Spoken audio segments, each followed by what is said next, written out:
We got Savannah Lee Richardson on the line from Dawn of the Dog, talking up Georgia football. All right, so JT coming off 23 for 31, 303 through the air. The one pick was a pretty lousy throw. I did see that. He overshot his receiver by a good 5 yards, but not a big deal. What I'm interested to hear your thoughts on is this running back rotation, because we know what Georgia does in recruiting, and all three of these guys were so highly touted. Kendall Milton carried it 10 times against South Carolina. Zamir White, 8, and James Cook, 4. Kenny McIntosh had 4 carries as well.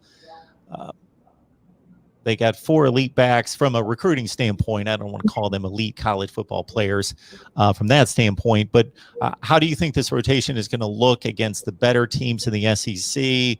Who's been the standout? What do you think this is going to look like in terms of running back distribution? Moving forward, I foresee maybe going to a 2-back instead of a 4-back situation, just because it's kind of hard to continually rotate guys when one of them's playing well and maybe the other one's not doing as well that you need them to. So James Cook and Zamir White are the 2 veterans on this team, but Kendall Milton has really come on strong in the last 3 games, and I was really impressed. He runs over people. He is literally bulldozing over people like Herschel Walker did in 1980, and everybody loves it. And Kendall Milton's only gaining more and more confidence. He got hurt last season, and he's had to work some things back out, and I just really am glad to see him back in the rotation the way that he is. In my opinion, I think what we're going to see is Zamir White and Kendall Milton taking over the primary running back duties. And even though James Cook, who averages, I think it's like 6.3 yards a carry on the season, he'll get some carries here and there, but he's better, in my opinion, at a slot receiver, kind of, being thrown to out of the backfield, and that's where he shines. He's so quick on the corners and on the edges. He can outrun anybody that he gets in, he has to. So I think that's how it's going to rotate. Kenny McIntosh, I think, could be a third down situation because he can bulldoze over people, but he just isn't doing it so much yet. It's more Kendall doing that than anybody. And so as wild as it sounds, like, why not use 4 backs? That means just 2 extra guys that the offense has to, prepare for, or the defense has to prepare for and get ready for. So. Hey, Savannah, similar to the defensive back situation, there was concern going into the season about the wide receivers. Again, not because of talent, but because of injuries, forcing less experienced players into the mix. Of course, George Pickens is going to be lost possibly for the season. We'll see on down the line whether he's going to come back to get himself ready for the NFL or he's going to come back and play football for Georgia.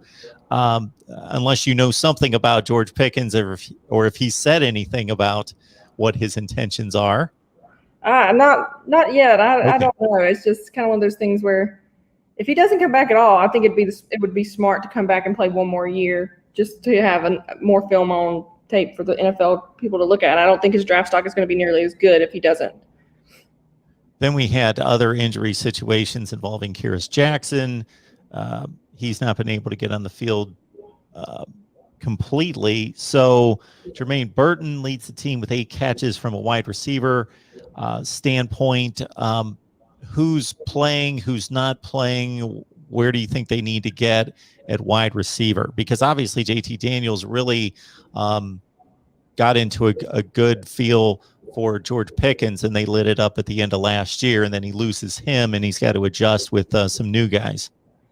Kyrus Jackson has been doing punt returns, and then he got a couple of snaps on wide receiver against South Carolina. So he's slowly coming back. He's just kind of taking it easy because Georgia's had wide receivers in A.D. Mitchell, Jermaine Burton, and then if you want to throw in a tight end, Brock Bowers, who has really stepped up, and even Lad McClinley. Lad. I'm just going to call him Lad because I can't think of his last name off the top of my head right now. But nobody want to give that kid a shot, and he has really stepped up, and that's what Kirby Smart and the offensive staff has wanted this season with George Pickens out, with Darnell Washington out, Don Blaylock, and Kyrus Jackson slowly getting back into the mix of things. They needed somebody young to step up and be a playmaker, and Jermaine Burton's been one of those guys. Brock Bowers has been one of those guys. He outran the entire UAB defense last week. I think they clocked him at like 21.9 miles an hour. For a tight end, that's pretty impressive, and to be a true freshman at that. He's really, really exciting to me, and I think he's finally the tight end that Georgia fans have all been waiting for and wanting since Isaac Nadas came onto the team. And then A.D. Mitchell really, really impressed me last week. I believe he had 2 or 3 really key third down catches to keep drives going. And then he had that really nice touchdown pass that he caught for, I think, 23 yards. And then he ran up to, Arch Manning and celebrated and stuff. But it's really good to see true freshmen and young guys step up to the table and make plays where Georgia hasn't had that in the past. And I think that's kind of been one of the things missing to make this offense work, even if we're missing, key guys. Yeah, it seems to be pretty big that Brock Bowers has stepped up this quickly in his career, considering that not a lot of national attention was given to him because of the signing of, at the time, of Eric Gilbert. And then, of course, Darnell Washington was a 5-star from the class before. That Brock Bowers was what I think the 3rd-rated tight end in the country out of California, but not a whole lot of attention given to him outside of Georgia. And then he comes in and he's leading the team with 14 catches. Yeah, he's special. No one really expected it, and I think the coaches and stuff kind of underplayed him throughout fall camp. They gave him some credit, but I think that was kind of a secret weapon that they had stashed away. And so far, it's worked. I'd like to see him block a little bit more just to see what he's got.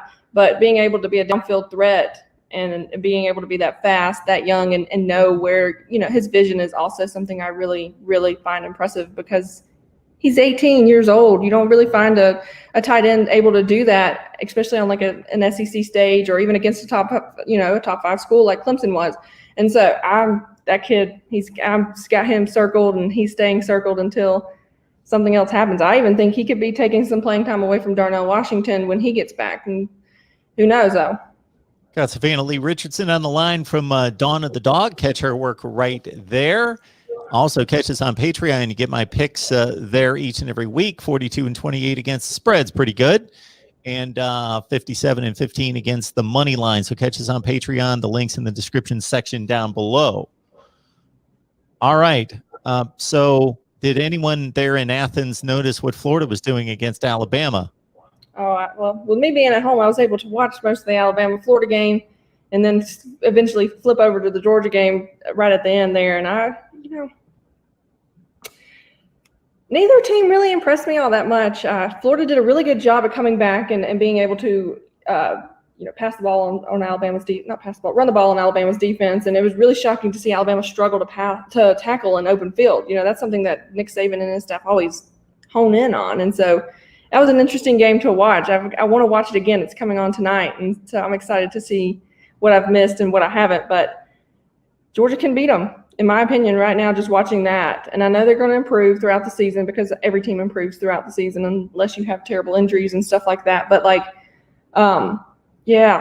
Alabama's beatable this season, in my opinion. I think they got exposed, and I even think Florida is a little too confident in how you got beat by Alabama and you came back by 26 points and stuff. But there's a lot that you need to work on your offense and defensive side of the ball because we're used to Florida being able to be a really havoc defense who gets in the backfield, who creates sacks and tackles for losses. And they just haven't been as explosive, in my opinion, against a team that actually mattered and not the first 2 teams that they played, the lower tiered FBS and stuff.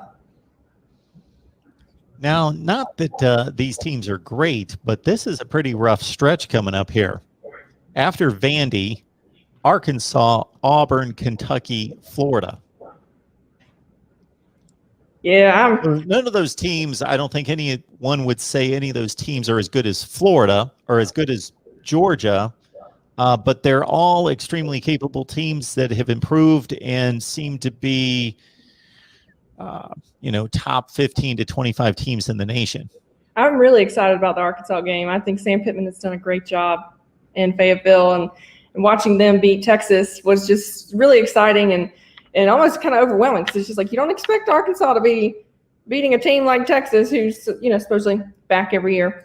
But I really love what Sam Pittman's doing. He's bought into the culture. The team's buying into his culture, and he's the perfect man for the job in Arkansas. I think he needs a lifetime contract regardless of the records just because he's going to be able to recruit and bring in guys for the program. And it seems like a tough stretch. You got Vandy with a new coach. You have Auburn with a new coach. Kentucky and Florida are 2 of the only teams that Georgia faces this year and Arkansas too, that have either second year or higher coaches with Mark Stoops. I almost called him Bob. So I'm Excited to see it. I know, as cliche as it sounds, it's a game-by-game kind of season. You look at the season as a whole, Georgia should have a lot of success, with Florida being the team that could cause the most issues just by being on paper, looking at coaches and changes and everything like that. But as the season progresses, Auburn's showing that they can fight with the best of them like they normally do. Like, that's what we expect from Auburn as Georgia fans. Is we don't want an easy team. Like, we enjoy competition, and I think the more teams that are able to get ranked and play, the better it is for Georgia's schedule in general. But it's a game-by-game situation. Kentucky can have an offense that really explodes. I'm used to them having a defense that's decently good too, but it just all depends on health and everything like that. Vandy is a team that you shouldn't overlook, even though that they're pretty bad. I just prefer Georgia not to look over any team, because if you look at the end of the South Carolina game, they got a little sloppy with things and gave up more yardages than they should have. So just refocusing and stuff, I think, is the key, and not getting complacent, because Georgia knows they're good now. I mean, everybody has said it. Just turn the ESPN off and everything like that, and just play ball like you did against Clemson, like you did against UAB. Just play your game, and I think each game will check itself off, and if Georgia does that and can stay healthy. Georgia 3-0 going to Vandy. The Commodores at 1-2, coming off a loss to Stanford this past Saturday night. Savannah Lee Richardson, catch her work at dawnofthedog.com. Hey, Savannah, thanks for stopping by, and enjoy the game. Thanks, Mark.